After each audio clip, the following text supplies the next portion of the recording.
भारत ने आतंकी हमलों का बहुत दर्द झेला है, चाहे 1993 में हुआ मुंबई ब्लास्ट हो या फिर 2001 में दिल्ली में संसद भवन पर हमला।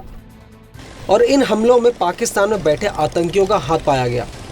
आज इस वीडियो में बात करेंगे अंडरवर्ल्ड डॉन दाऊद इब्राहिम के खास गुरुओं की, जिन्होंने भारत की सरजमी को खून से लाल करने में कोई कसर नहीं छोड़ी। 1950 के दशक में पैदा हुआ छोटा शकील मुंबई के नागपाड़ा इलाके में रहता था। उसका असली नाम मोहम्मद शकील बाबू शेख था। शकील शुरुआत में एक ट्रैवल एजेंसी चलाता था, लेकिन उसकी गतिविधियां हमेशा संदिग्ध रहीं। सालों तक ये बिजनेस करने के बाद उसने साल 1988 में दाऊद की डी कंपनी ज्वाइन कर ली। छोटा शकील को दाऊद इब्राहिम का राइट हैंड माना जाता है।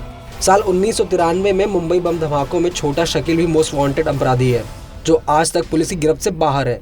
दावा है कि छोटा शकील भी दाऊद के साथ पाकिस्तान में ही रहता है। छोटा शकील को राष्ट्रीय सुरक्षा एक्ट के तहत साल 1988 में गिरफ्तार किया गया था। वो 4 महीने तक जेल में बंद रहा। हालांकि जब उसे जमानत मिली तो दुबई भाग गया। इसी साल दाऊद इब्राहिम भी भारत छोड़कर दुबई भाग गया था।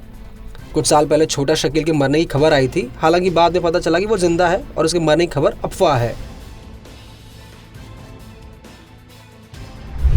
सलीम कुत्ता का पूरा नाम मोहम्मद सलीम मीरा शेख है, जिसे 1993 सीरियल ब्लास्ट मामले में सुप्रीम कोर्ट ने उम्र कैद की सजा सुनाई थी। मुंबई में पैदा हुआ सलीम तमिलनाडु के तंजावुर जिले के कुट्टा गांव का रहने वाला है। उसने मुंबई के सेंट इग्नाटियस स्कूल से 5वीं तक की पढ़ाई की थी। सलीम दाऊद के लिए सगे भाई से बढ़कर था। अब सवाल ये कि उसका अजीबोगरीब नाम सलीम कुत्ता पड़ा कैसे।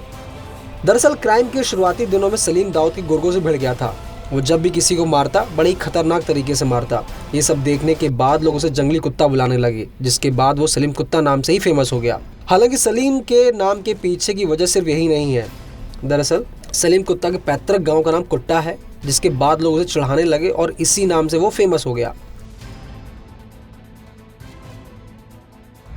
जावेद पटेल उर्फ जावेद चिकना 1993 बम धमाकों का आरोपी है।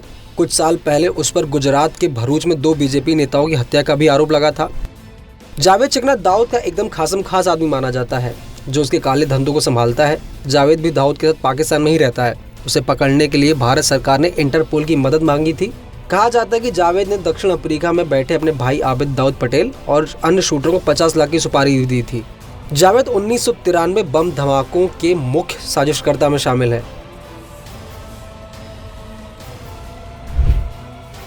टाइगर मेमन पर साल 1993 में हुए सीरियल बम धमाकों में शामिल होने और साजिश रचने का आरोप है। उसके भाई याकूब मेमन को साल 2015 में इसी मामले में दोषी पाए जाने के बाद फांसी दी गई थी। टाइगर जिस बिल्डिंग में रहता था उसी इमारत में विस्फोटक रखा गया था। यहीं से ले जाकर विस्फोटकों को मुंबई के अलग अलग जगहों पर रखा गया था। आरोप है कि टाइगर मेमन ने अपने भाई याकूब की मदद से इस विस्फोट को अंजाम देने की योजना बनाई थी। 12 मार्च 1993 को मुंबई में सिलसिलेवार ढंग से बम धमाकों को अंजाम दिया गया था, जिसमें 300 से ज़्यादा लोगों की मौत हुई थी, जबकि 700 से ज़्यादा लोग घायल हुए थे।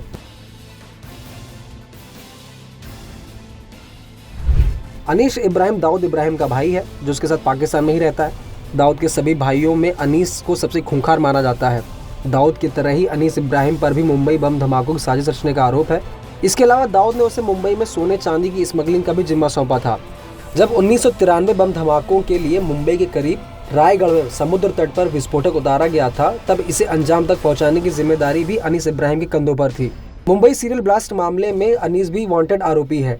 अनीस पर मुंबई में कई मामले दर्ज हैं, जिसमें हत्या की कोशिश, जबरन उगाई, स्मगलिंग के मामले शामिल हैं। बता दें कि सोशल मीडिया पर दावा किया जा रहा था कि दाऊद इब्राहिम अस्पताल में भर्ती है।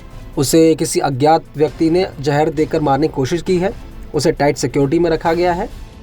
हालांकि एक रिपोर्ट में खुफिया सूत्रों के हवाले से दाऊद के जहर देने की खबर को नकार दिया गया।